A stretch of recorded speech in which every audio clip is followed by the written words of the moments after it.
What's up, everybody? Welcome back to the Martian MMA podcast.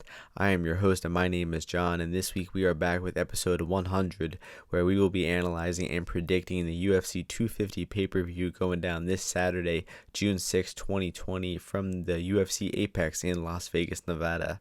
Before we analyze all the fights on this card, just want to give a quick shout out to everybody who has listened over the past 100 episodes. I never thought I would make it to 100 episodes when I came up with this podcast a few years ago, but here we are analyzing each and every UFC fight, breaking down the betting odds, predicting it. I have fun making each and every episode. I get a lot of fulfillment from this. I love meeting new people and seeing people enjoying the podcast, and I'm just very happy that I'm getting a lot of positive feedback lately.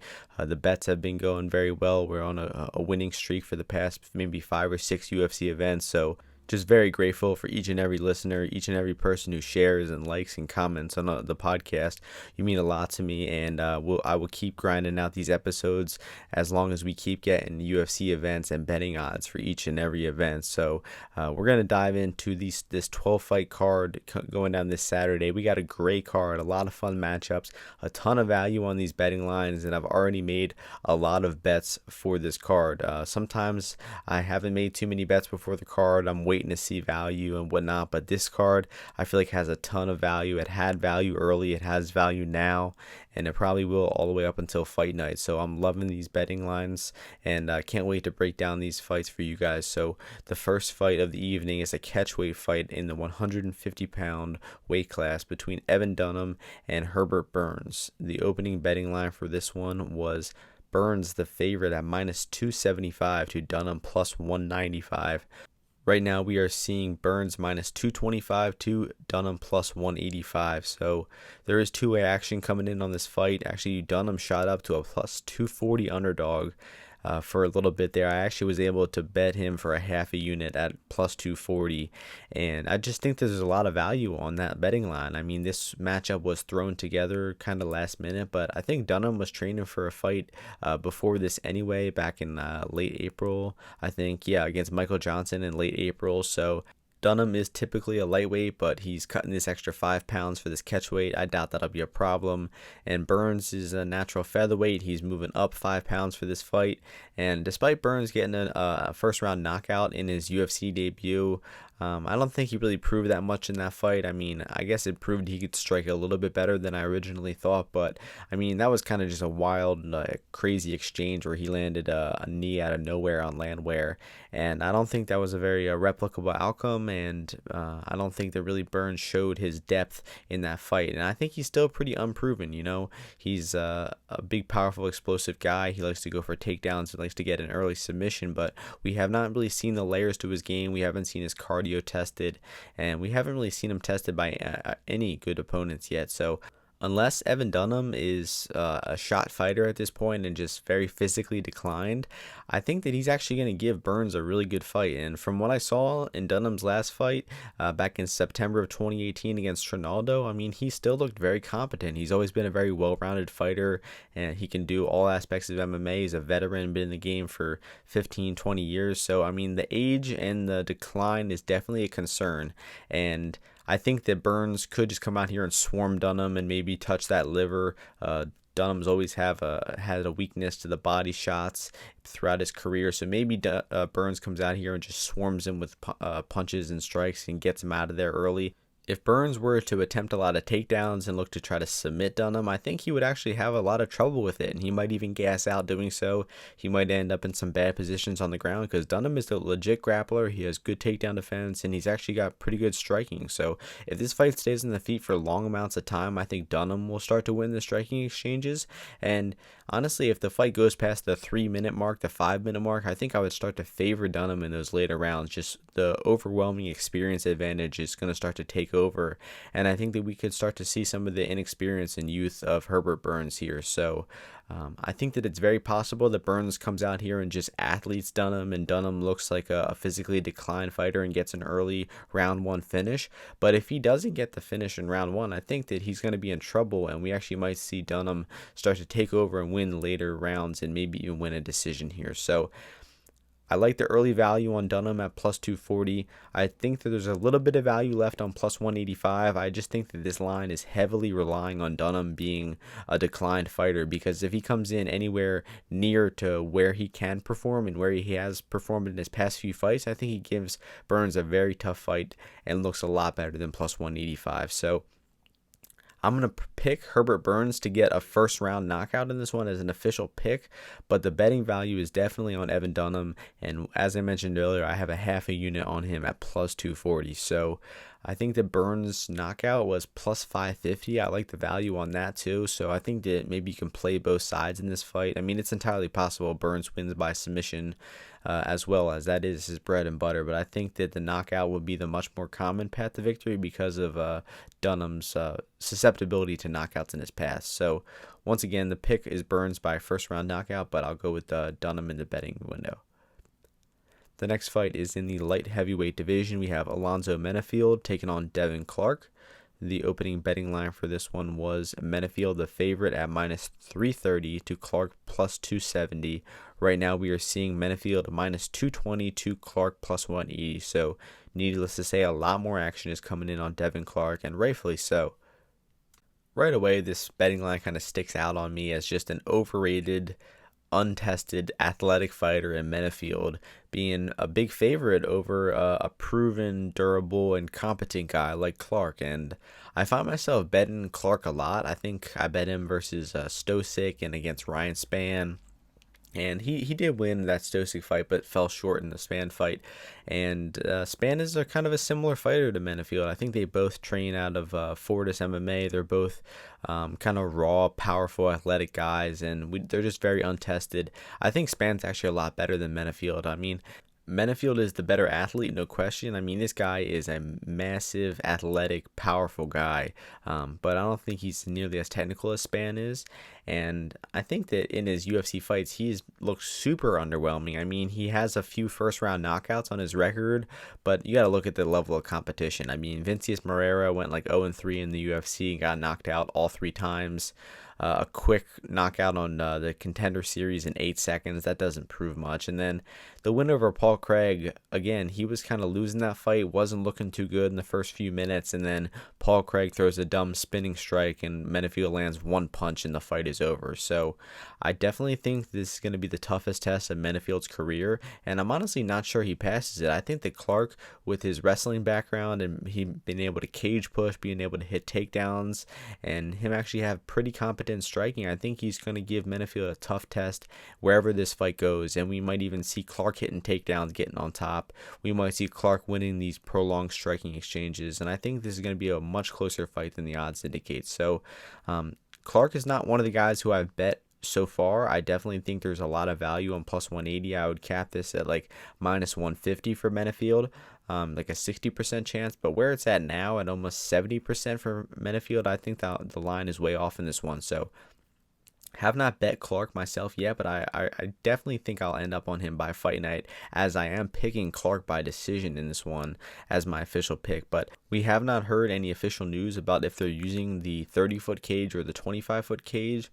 And I remember saying last week that I didn't think the small cage would be a big factor in the fights, but we had, I think, 5 or 6 finishes to start the evening, a lot of submissions and knockouts the last card, so maybe the small cage was a factor, and this fight could be one of the ones where the small cage plays into it with these big boys in the cage. So Menifield could always come out there and athlete him and get that early knockout where he just doesn't prove much and just relies on his athleticism. But I think I'm going to pick the better technical fighter in Clark to drag Menifield into deep water and kind of expose him a little bit. So the pick in this one is Clark by decision.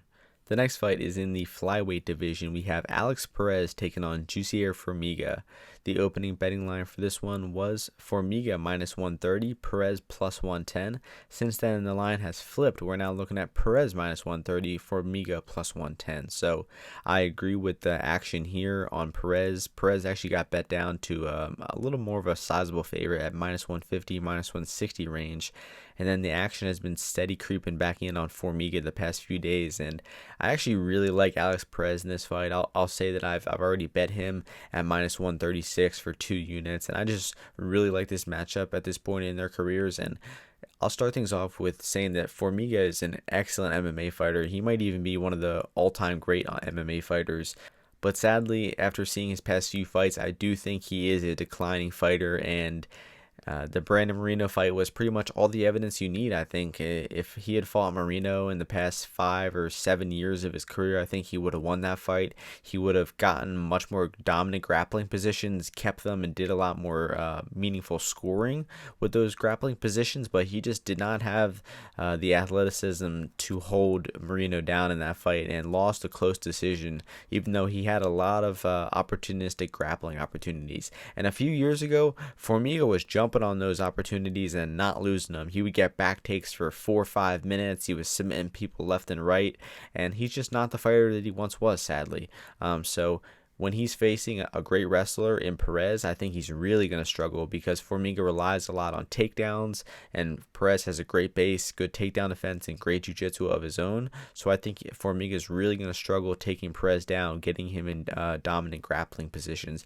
And even if Formiga does get some dominant positions like a back take or top control on the ground, I'm confident in Perez being able to defend those positions and escape, similar to Moreno did.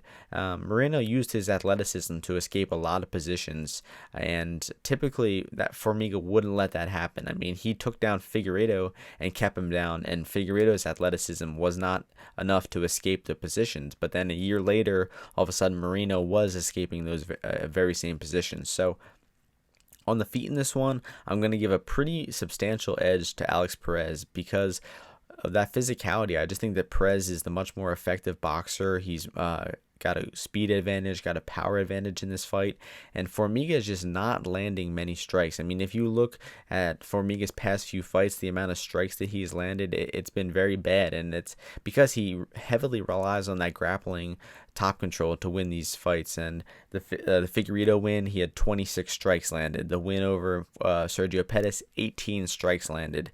In the 15-minute fight versus Moreno, I was talking about 15 strikes landed. So you see why he's losing these fights is because, well, he only lost one of those fights I just mentioned, but I think that when these fights are going to the scorecards, he's just not landing enough substantial strikes to sway the judge's mind, sadly, and his grappling control is just not what it once used to be. So that's why I really like this matchup for Perez. I think that he stuffs takedowns, avoids the submission threat, avoids getting his back taked at any point, and he's just able to outbox and outstrike Formiga on the feet, and we might even see a knockout from Perez as this fight goes on. So the pick for me is Perez by decision, and I'm playing his money line, and I think that Formiga by submission at plus 600 is like a good insurance policy on Perez, because if Formiga is able to win here, I think it is off of an opportunistic back take or opportunistic submission where he gets the finish.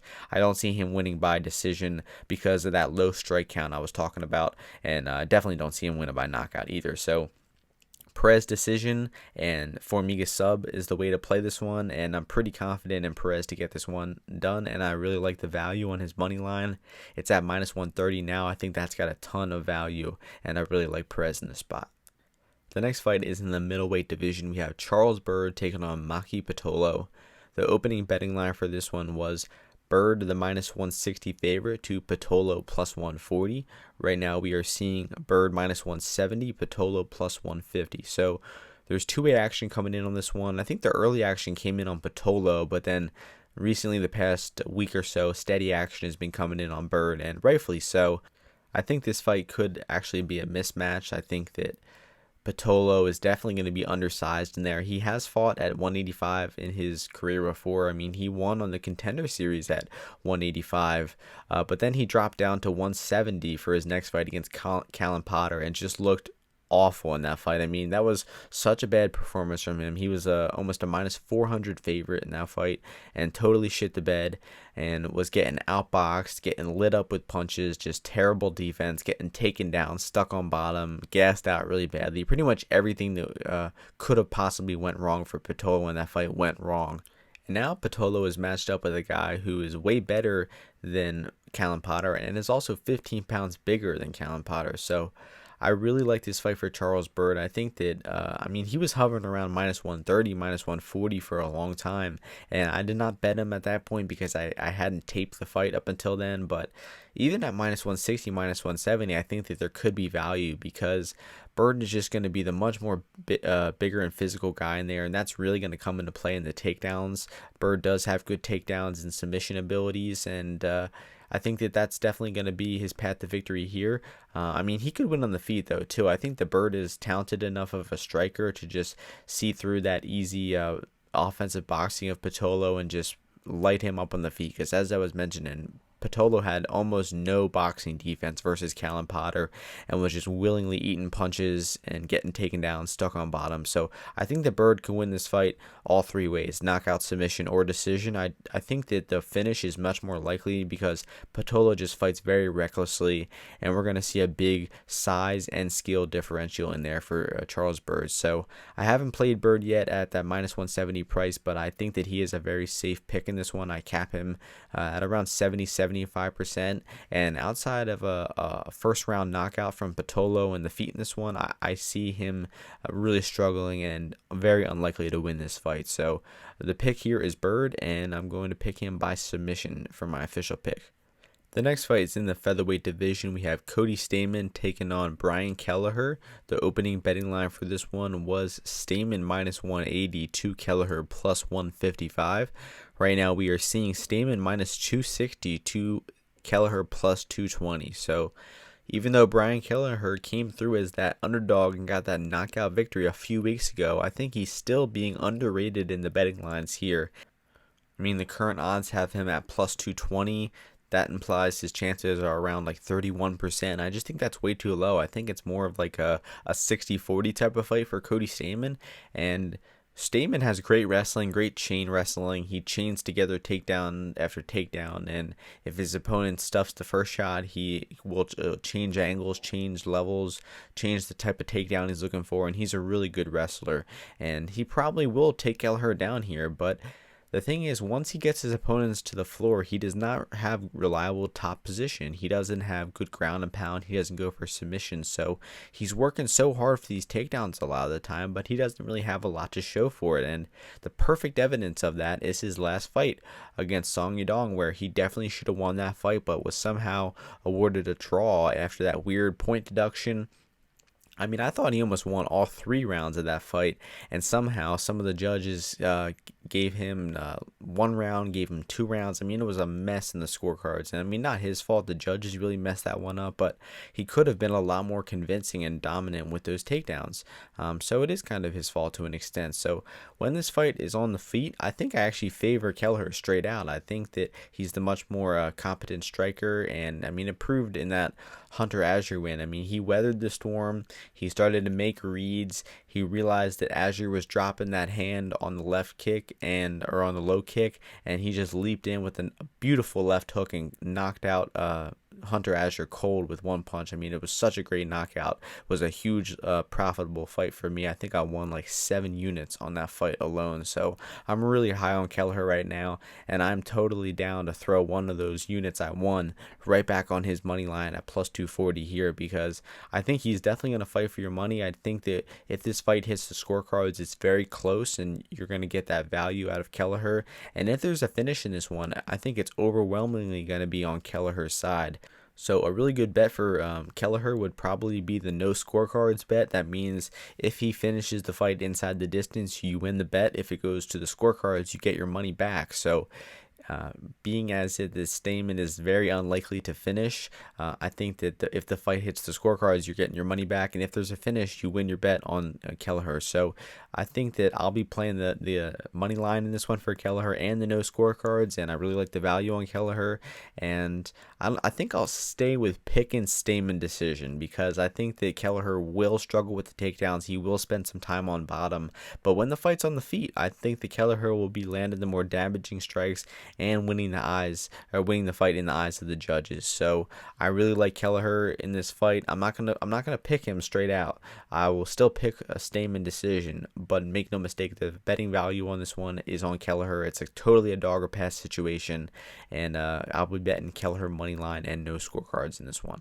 The next fight takes place in the middleweight division. We have Gerald Meerschaert taking on Ian Heinisch. The opening betting lines for this one was Heinisch minus 140 to Meerschaert plus 120.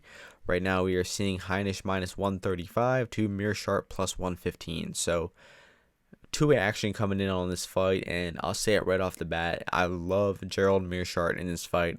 I think it's an amazing matchup, and I was really high on Ian Heinisch after his first two UFC fights. I think I bet and won on him as an underdog in those fights, and he had really fun takedown defense and sprawl and brawl type performances in those fights. And I was really convinced that Ian Heinisch was good, but then in that Derek Brunson fight, I kind of realized that his striking is just not very good. He kind of only just throws naked low kicks and wings overhands, and he just does not have very good technical striking. And he did switch up his camps. He left Factory X and has apparently been training at Tiger Muay Thai, but I don't think that's going to have much of an effect on Heinisch here. I think he is just way behind in the striking aspect of things in this fight. And if you watch Meerschaert's past few fights, I mean, the guy is kind of known as a wild grappler who gets in crazy scrambles and likes going for takedowns. But if you watch his past few fights, you've seen that his striking is actually getting much better. He's showing good head movement and good defense in his fights. And this is the second fight in a row I've been really high on Gerald Meerschaert. And he was an underdog in the last fight versus Deron Winn. And you can probably go back and listen to that analysis. I bet it sounds very similar to this in saying that Meerschaert is actually a very sneaky good striker, has good defense, has good southpaw boxing, a good body kick. I mean, the guy does a lot of really good things on the feet, and he has good takedowns, good top control. He's able to escape bottom. He's able to go for submissions from all angles of the mat, and he's just a really fun, exciting fighter to watch. And I will admit that he does have a path to losing this fight, and that would be giving Heinisch the fight that he wants, and that's Heinisch wants to defend takedowns, and he wants to use his physicality and his cardio to just out-hustle you throughout the 15 minutes. So if Gerald Meerschaert mistakenly attempts a lot of takedowns in this fight and tries to get the fight to the floor, I think that he probably loses. And if he keeps his fight striking and he keeps it at that kicking range where he's so good, then I think that he's going to tune Ian Heinisch up on the feet, very similar to how he did versus Deron Winn. Had a bit of a close first round with Deron Winn, got hit with some punches. I think he even got taken down at one point, but he was able to get off of his back. He was able to start outstriking and busting up Deron Winn in rounds 2 and 3, and then eventually hurt Deron Winn and took him down and choked him out. So Gerald Meerschaert had one of his best performances of his career in the last fight versus Deron Winn, and I think he really keeps it rolling here. I just love this matchup. I think that we're going to see a massive striking differential for Gerald Meerschaert in this one, and I think he's going to be landing the way better strikes in the eyes of the judges. And another big thing here is Ian Heinisch really struggles landing head strikes. That's one of the things is when he fought Derek Brunson and Omari Akhmedov in those 15-minute fights, they were mostly striking, but he did not land very many head strikes in those fights at all. He really focused on landing to the legs and to the body. He landed a few better head strikes versus Brunson, but versus Akhmedov, he really struggled hitting Akhmedov, and I think he really struggles with hitting Meerschaert here with his good defense and head movement too. So I think that Meerschaert overwhelmingly wins the striking in this one outside of some big crazy overhand right from Heinisch, but even that I see is very unlikely. So I love Gerald Meerschaert in this fight. I already got about 2.5 units down on him as an underdog at around the average price of plus 115, and I might even add more. So I'm loving Meerschaert as a bet in this one, and I will pick him to win by decision. The next fight takes place in the featherweight division. We have Chase Hooper taking on Aljo-Caceras. The opening betting line for this one was Caceres minus 120, Hooper minus 110, a near pick'em, and right now we are seeing Hooper minus 185 to Caceres plus 160. So a ton of action has come in on Chase Hooper, and actually in the past 48 hours, he's been getting absolutely steamed in the betting line. I mean, even earlier today, he was minus 140, and then he's at minus 185 now. So needless to say, there's a lot of public action coming in on Chase Hooper, and I actually think that it's pretty justified. I mean, I just don't see any way he doesn't get this fight to the floor where he should be able to outgrapple Caceres. And Hooper is a very raw fighter. He's got bad striking defense. He can definitely take a punch. He's gotten his chin checked a few times throughout his MMA career. But once he fights a really good takedown defense guy who's got good striking, he's going to get pieced up. But Caceras is not that guy, and Caceras really struggles getting taken down, really struggles getting his back taken, and that's just a recipe for disaster against Hooper, who, despite being a really young guy, I think he's the youngest fighter on the UFC roster. I mean, he has legitimately good jiu-jitsu, and I think that he will out-grapple Caceras pretty easily once this fight gets to the floor. And in Caceres' last fight versus Steven Peterson, he got taken down and got his back taken in round 1, and Peterson just didn't shoot many takedowns throughout the rest of that fight and was just kind of running into punches. And Caceres did a good job of moving laterally and outstriking him moving backwards and won that fight on the decision. But make no mistake, that was because Peterson just had a terrible game plan. I mean, he took him down and took his back in round 1, but then somehow was just totally unable to get into wrestling range for the rest of the fight and just was content to lose.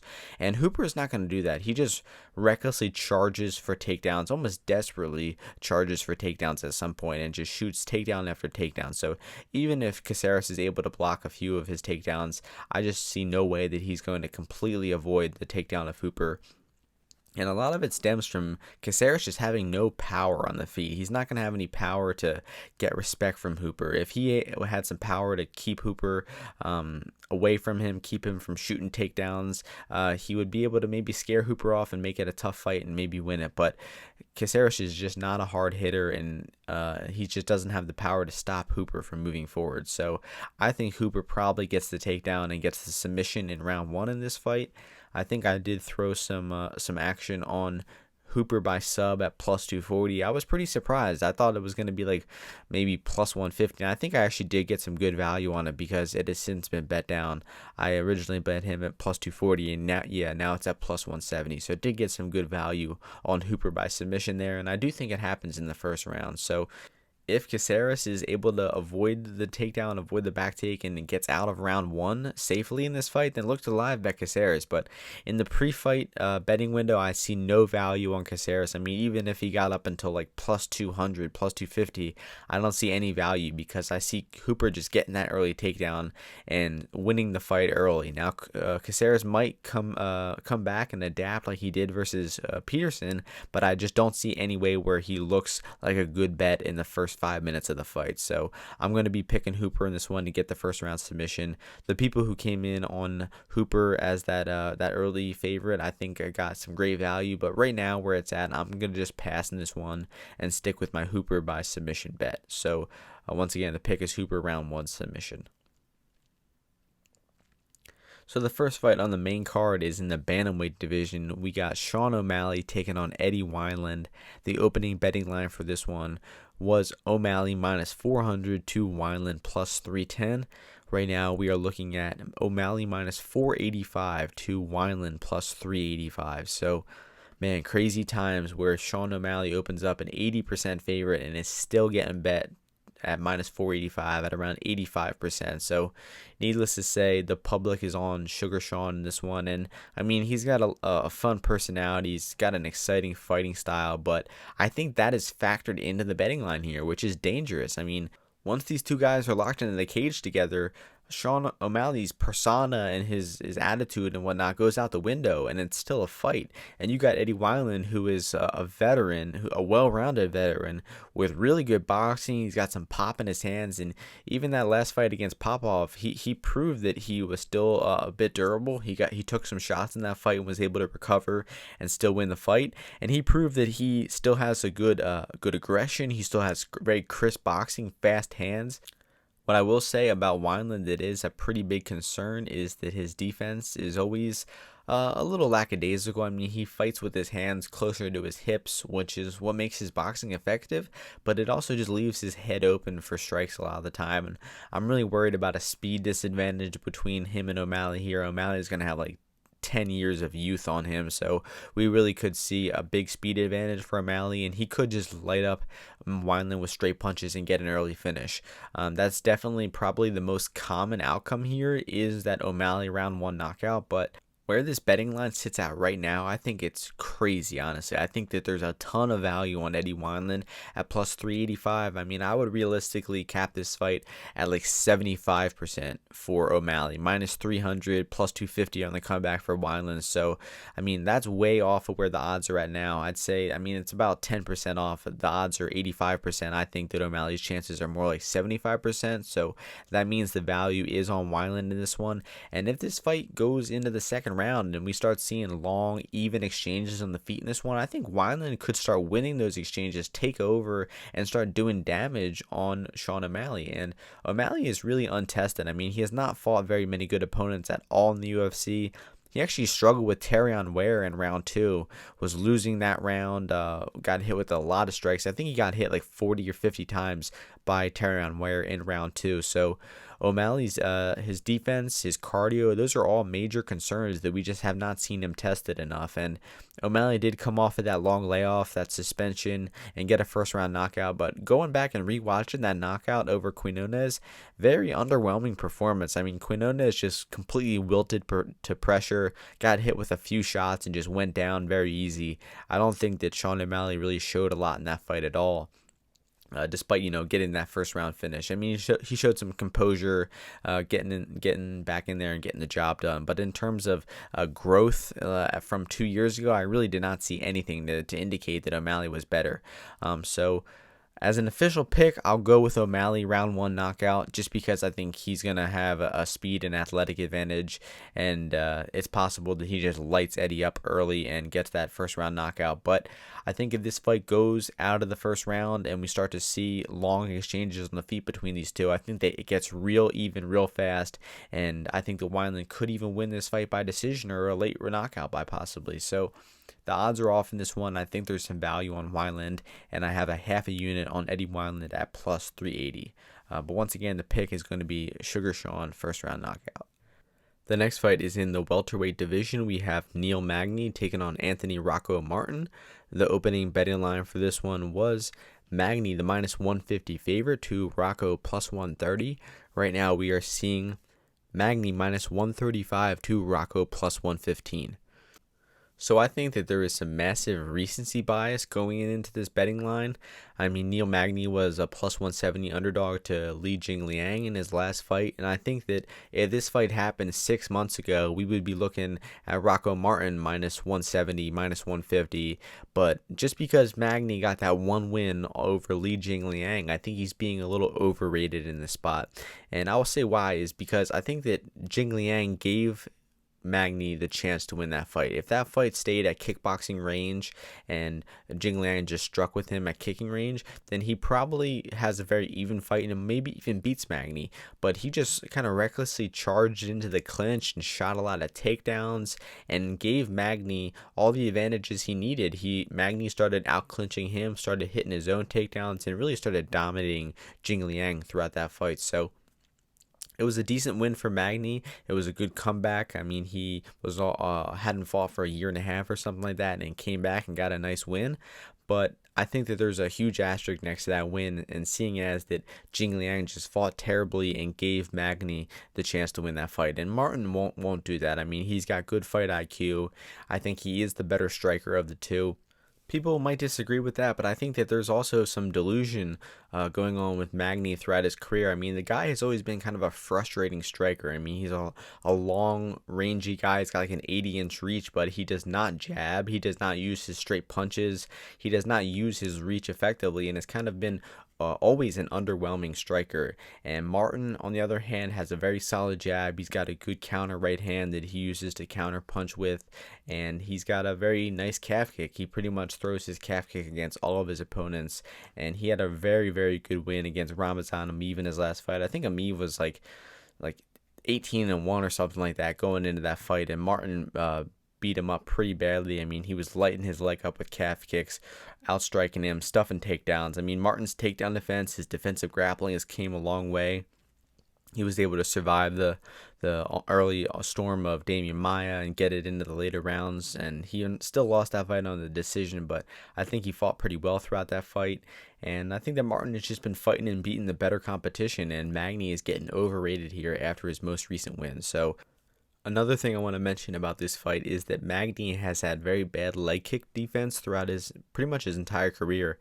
He did a decent job checking some kicks versus Jing Liang in his last fight, but again, you can't look at that one fight and just think all his problems are solved. I mean, he got leg kicked a lot versus Condit, Lorenz Larkin, and most notably Santiago Ponzinibbio just lit his lead leg up because he's just very heavy on that lead leg when he's moving forward. So I think that Rocco Martin's calf kick will be landing a lot throughout this fight.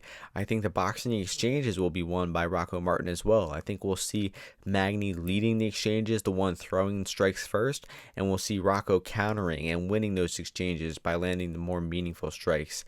And I doubt we'll see any offensive takedowns from Martin. He's not really the offensive wrestling type, although he is the better grappler of the two. So we could see Magny shoot takedowns in this one and look to get the clinch when he's getting outstruck at distance, but Martin's takedown defense is really good. Stuffed 9 of 9 takedowns versus Ramazan Ameev, a talented wrestler in his last fight. So I think Martin will be able to avoid the clinch, avoid the takedown of Magny, and outstrike Magny at range in this one. So I actually cap Martin as a favorite in this one at around 60-65%, and I have one unit on him at plus 110, another unit at plus 135. So 2 units on Martin at an average price of about plus 123 or something like that.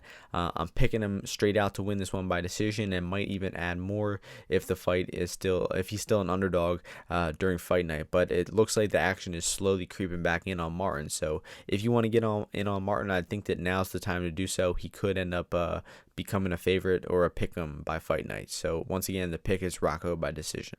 The next fight is in the bantamweight division. We have Aljamain Sterling taking on Corey Sandhagen. The opening betting line for this one was Sterling minus 145 to Sandhagen plus 115. Right now, we are looking at a pick'em at minus 110 for both fighters. So, needless to say, there is two-way action coming in on both sides of the fight here. But I'd say the more action is definitely coming in on Corey Sandhagen, seeing as he opened at plus 115 and now he's minus 110. So I'd say the more action is coming in on Sandhagen, but I've seen a lot of people on Sterling too. And my honest pick in this one is this fight is so close and so evenly matched that I see no betting value in either fighter. I mean, the odds right now are minus 110. That's like 52%. I honestly can't comfortably say that either fighter has a 55% chance, a 60% chance. I think this one really is 50-50 for me. Maybe a slight lean for Aljamain Sterling, to be honest, but it's such a hard fight to predict. These guys are so good, and I will say this fight is only 3 rounds, but this needs to be 5 rounds. I'm telling you, I'm sick and tired of seeing prospect fights in the UFC be 3 rounds when this fight clearly deserves to be 5 rounds, especially when we have terrible main events week in after week out, like Jessica Eye versus Cynthia Calvillo coming up soon. But that's beside the point. This is just such a great fight, and it's so evenly matched. I would give the striking advantage to Corey Sandhagen because I think he has the more effective boxing of the two. I think Aljamain's boxing and striking look phenomenal against Pedro Munoz. Very unconventional, but it's just very effective. He landed like 150 strikes versus Munoz in that fight. And Sandhagen has the much more conventional striking of the two, very effective boxing, great straight punches, and he digs to the body so well. Probably one of the best body strikers in all of MMA. So if this fight stays at striking range for long periods of time, I think that Sandhagen will be the one winning them. I think that Sandhagen's boxing will be have the advantage over Sterling's kicks. I give the boxing advantage to Sandhagen's kicking to Sterling. But in the wrestling and clinching aspect of this fight, there's no question who the advantage goes to, and that is Aljamain Sterling. And that's why I'm leaning Sterling in this one, because I think that when the fight is close, when he's losing the striking exchanges, he can rely on his wrestling to clinch up, get some cage pushing time, look to hit a takedown, look to get some top time. And Corey Sandhagen has gotten taken down by a lot of his opponents. I mean, the guy has good defensive grappling once he gets on the ground. He knows how to get off his back. He doesn't play guard. He doesn't do anything stupid, but he does get taken down by his opponents a lot. So you're definitely going to see Sterling looking to use his wrestling advantage in this fight, and that's where I think that he is just going to win the decision by a small margin. because these rounds are going to be close. They're going to be back and forth, but Aljamain getting that grappling control is, I think, a very reliable thing that we're going to see in this fight. Sterling is going to get that body lock. He's going to land some clinch strikes and just look to kill some time and win the exchanges against the fence. So that's why I'm leaning Sterling in this one.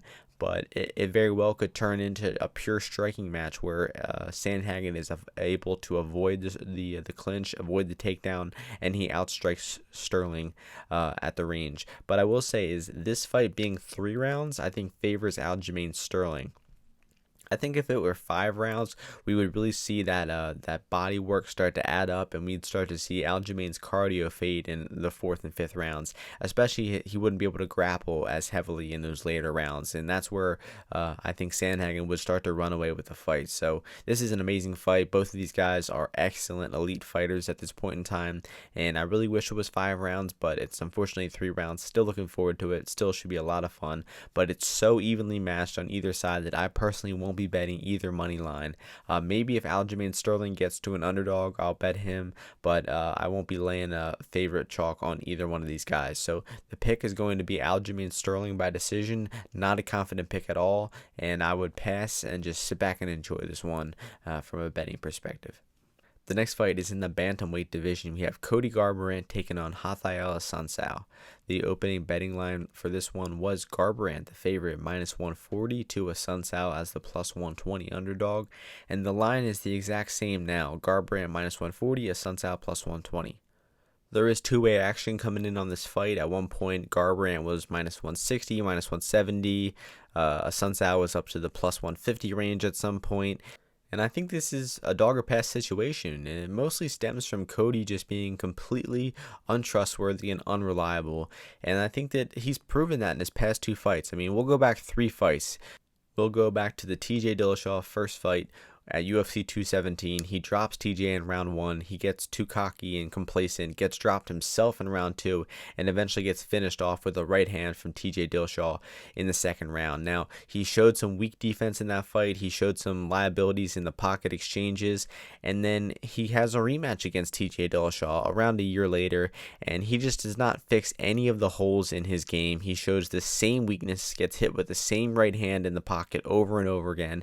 DC even calls it out. The same exact type of exchange drops him and gets him finished in round 1 of that fight. Now he comes back versus Pedro Munoz, and everyone's thinking, oh, he's got to fix that defense now. I mean, he learned his lesson 2 times in a row. He didn't fix it in the rematch.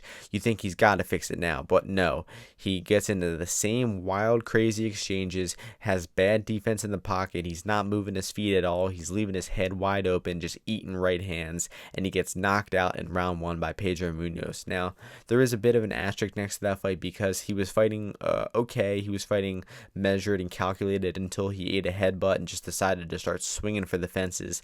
But that's just bad fight IQ. I mean, he got hit with a grazing or a headbutt that definitely affected him a little bit, but you can't just throw the game plan out the window and just go full aggression and try to knock him out. And if you do that, you got to fight smart, not plant your feet and just eat right hands in the pocket from Pedro Munoz, who's an extremely hard hitter. So I just think that Cody has shown a failure to adapt, a failure to learn. I mean, his coaches have failed. He has failed. Everyone around him. They're sending him out there back into the cage without fixing any of the massive gaping weaknesses in his defense. Now, he has had 15, 16 months off since that last loss. He's got plenty of time to rethink things, but he's also had, I think, a tendon surgery. It could be any tendon in the body, whatever that means, a tendon surgery. And he also was hospitalized for liver failure in March of this year. This fight was supposed to happen in April, I think, or late March, and Cody Garbrandt had to pull out because of liver failure. Now, that sounds very serious, and, you know, especially when it comes down to weight cutting and everything like that. And I just don't think that Cody Garbrandt will ever be the fighter that he was in that Dom Cruz fight, when he was definitely at his peak, when he was coming up in the UFC, knocking people out.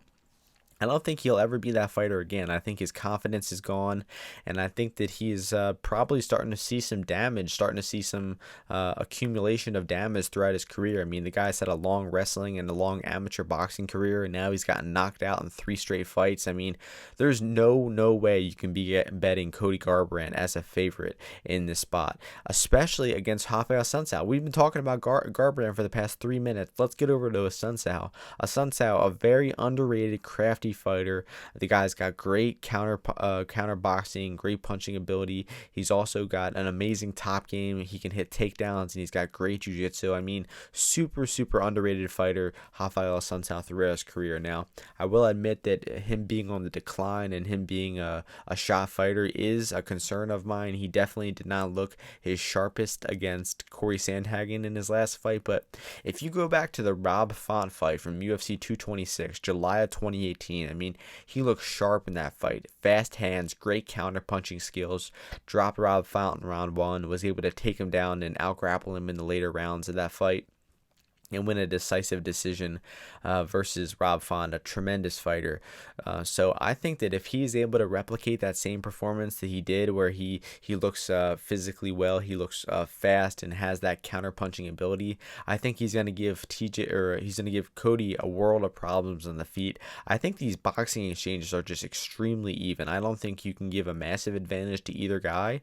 Although, if I had to give a slight advantage, I would honestly lean Assuncao because he is the more defensively minded fighter. He's a little craftier in the pocket. He's got better fight IQ, much more experience, and he also has that takedown and top game as a plan B in case Cody starts winning these exchanges on the feet. Although Cody does have pretty solid defensive wrestling, he is a former wrestler and was able to defend a lot of the takedowns of Dom Cruz when they fought, but he's actually not fought many wrestlers or many jiu-jitsu guys who have been trying to take him down. So I think Garbrandt's defensive wrestling and takedown defense is actually pretty untested, and we might see Assuncao hit takedowns here if the striking exchanges aren't going his way. So once again, I will say that there is no way that you can be betting Garbrandt as a favorite at this point in his career, coming off of 3 knockout losses, coming off of surgery and injury. And those 3 things I just mentioned should be enough for you to just stay away from him as a favorite. And it's possible he comes out here, gets back on track, maybe comes out aggressive, looking for that first round knockout, and just athletes Assuncao. Maybe Assuncao looks old, his chin and speed isn't once what it was, and maybe Cody Garbrandt comes out here and steamrolls him in round 1 and gets back on track. But I would not be laying that favorite chalk on him to do so, because I just think he's untrustworthy and unreliable at this point in his career. So the pick for me is actually going to be Rafael Assuncao by decision. I think a knockout is definitely possible for Assuncao too, just because Cody is just so bad in the pocket in his past few fights, and his defense has looked so worrisome and looked like such a liability. So once again, the pick for me is Assuncao by decision. I think I have 1 unit on Assuncao at plus 140. So that is going to take us to the main event of the evening. For the women's featherweight championship, we have champion Amanda Nunes taking on Felicia Spencer. The opening betting line for this one was Nunes, the minus 400 favorite, to Felicia Spencer plus 285. Right now we are seeing Nunes minus 600 to Spencer plus 450. So she opened up at 80%. The odds right now cap her at 86%. I understand it. She's the champion. She's on a huge win streak, beating the best female fighters of all time. And Nunes is herself the best female fighter of all time. But if you objectively look at her last performance against Germaine de Randamie, I think there's a lot of worrisome things that we saw in that fight. She tried to get the finish in round 1 versus GDR, like she typically does, expended a lot of energy, and when she didn't get the finish, she was kind of tired in round 2. She got hit with some big shots in round 2, but was kind of bailed out by the fact that Germaine de Randamie has awful takedown defense in open space. I mean, anytime Nunes would shoot on her in open space, Germaine pretty much just collapsed and was stuck on bottom, couldn't escape, and Nunes was really bailed out by that. She kind of just laid and prayed for the last 3 rounds of that fight. I mean, she was somewhat active from top land and some decent ground to pound, and it's not really totally on her. It's on Germaine to escape or for the referee to stand them up. I mean, Nunes did what she did to have to win, but her cardio looked very worrisome in that fight. I mean, she was definitely heavy on her feet in round 2. That's why she got hit with those heavy shots and was able to kind of catch a second wind and win the fight anyway. But, I mean, Nunes' cardio was a concern in that fight. It's been a concern in the past. And one thing that I think a lot of people aren't thinking about in this fight is at 145 pounds. Amanda Nunes has had 51 seconds of cage time at 145 pounds. That was when she knocked out Cris Cyborg. Other than that, though, she has never gone past the 50-second mark weighing in at 145 pounds. So there's no idea what her cardio is going to look like in those later rounds with that extra weight added onto her. And that's a big concern, especially when she typically doesn't have good cardio and good output into the later rounds to start with. Add on that extra weight and it gets a big concern. But let's talk about just objectively analyzing their skills. I mean, Nunes is the better striker by a country mile. Spencer is pretty much an amateur on the feet, despite her having like a Taekwondo black belt. I mean, she just can't really see punches coming, can't avoid them, just gets lit up on the feet with strikes. But she's got a chin, and she is a very tough and durable woman. I mean, she fought Cris Cyborg and got hit with like 50 strikes in the first round of her UFC career and just ate it with no problem. I mean, I actually think that was her second UFC fight, but she ate, I think, 109 significant strikes from Cris Cyborg over 3 rounds, 122 significant strikes over 3 rounds, and, never really looked rocked at one point. I mean, I'm sure got buzzed with a few shots, but, I mean, she stayed tough, she stayed durable, stayed on her feet, and kept fighting to the best of her ability throughout that 15 minutes, and that's kind of enough for me to like her chances in this fight. The fact that she's proven durable, the fact that she's proven to take a significant amount of damage and stay standing is enough for me to think that maybe she survives that early onslaught of Nunes like Germaine did, and then maybe Nunes is tired in rounds 2 and 3 again, and maybe Spencer will be able to capitalize on that instead of being just as tired and stuck on her back like Germaine de Randamie was. So I'm definitely not picking Spencer flat out in this fight, but I definitely think that there is some value on her at above plus 400. I think that Nunes' chances to win the fight are 80%, where the odds maker opened Nunes at minus 400. I'd say the comeback on Spencer should be plus 325 at most, but where this line is at now in the 400s, and it might even get into the 500s, I think that Spencer is maybe worth a half a unit, a 1 unit value bet, and it might be dumb because Spencer is probably going to get lit up with punches in the first round, and she's probably going to be an underdog, like a plus 6, 7, 800 underdog if she survives that early onslaught. But I would look to add more in that situation if that happens. So I will be betting Nunes round 1 in this fight, and maybe just Spencer money line, because I think that Nunes, obviously her best chance is to her typical bum rush where she just throws a ton of volume and power in round 1 and tries to knock her opponents out.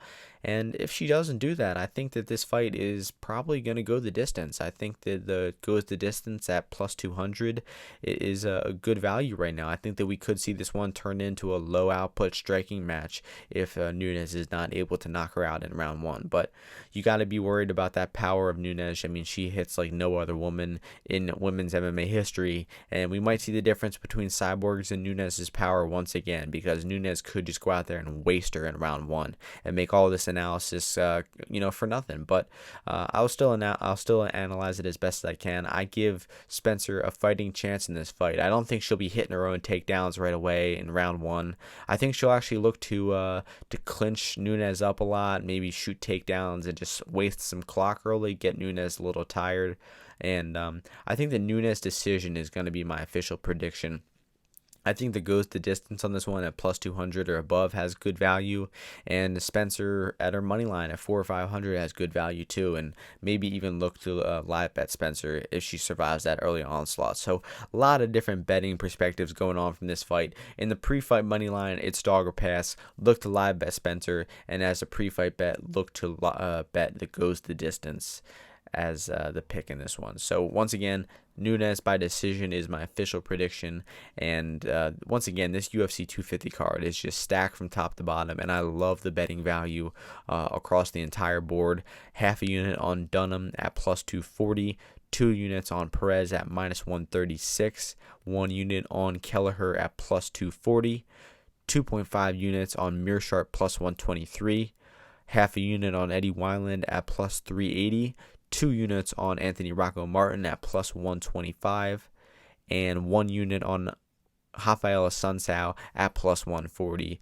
So that is going to do it for all the bets. I will have all my official bets, my tracked plays on my Bet MMA tips page, which I think I have profited 5 events in a row, up around 23 or 25 units in that time span too. So we've been on a roll lately, predicting fights, and hope to keep it going here with this great UFC 250 card. So that is going to do it all for UFC, or for Martian MMA episode 100. Once again, I want to thank each and every listener who's been with me over these past 100s. You all mean a lot to me, and I just love making this podcast, and I will keep doing it for the foreseeable future as long as people keep enjoying the episodes and as long as I keep enjoying making them. So that is going to do it for this podcast. I will be back next week before the next UFC card, and once again, find all my official bets on my Bet MMA tips page on my where you can find me at Martian MMA on that platform. So thanks again for listening. I hope everyone enjoys the card, and I will see you next week. Peace.